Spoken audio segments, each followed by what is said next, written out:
Okay, now just to kind of regroup, on the workflow builder, we have step 1 and step 2. We've made some rules in here last week, so if you missed that webinar, please get the recording. You can look those up on the ClinicTracker Community Training Series page, or you can ask the support team. They're happy to send you the link if you can't find it. Okay, but under step 1, we just need to say what action in the system is happening that triggers that due date we need to create. Okay, and in this case, it's on client admission. So that's why I'm going to name this rule. So on admission. Okay, where does admission happen in the system? So on which form should this workflow be based? Okay, and so I know in the system that it's the demographics form where I admit the client. So I just pressed F2 because I don't want to scroll through that whole list. You can see I have demographic information here. I'm just going to click that. Okay, yours might just say demographic. Mine's been relabeled using the custom labels tool.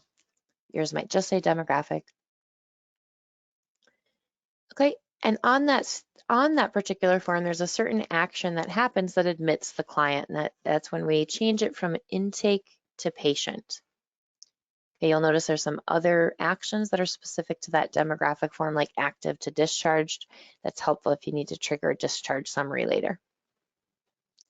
Okay, on switch from intake to patient, that's when I need things to happen over here. Okay, so if that happens multiple times, I don't need to duplicate the task. I'm going to say I'm not ready to publish this workflow, so I'm going to say no, but when I am ready for rules to be actually be created, I can change it to yes. Okay.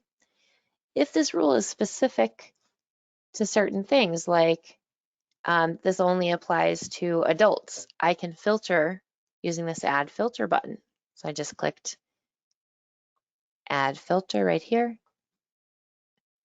And then in here, on the client or demographics information screen, I have all of these fields. So there's a lot of information in here. Even the father's email address, I could filter that if it ends in gmail.com. Okay, so there's lots to pick from in here. Remember, you can use your function F2 or F2 key, and that brings up the search, so it's a little bit easier. Let's just pretend I'm searching by patient group.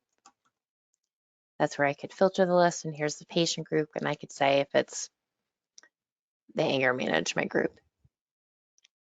Okay, I would just need to click add. That adds that filter right into the list, and then I could keep adding more if I needed to. Okay, for right now, I'm going to delete this because I don't want to add any. Whoops. So I just double clicked, delete, confirm, and we'll save and close. Okay, so I don't have any filters on this workflow. It's going to apply to everybody.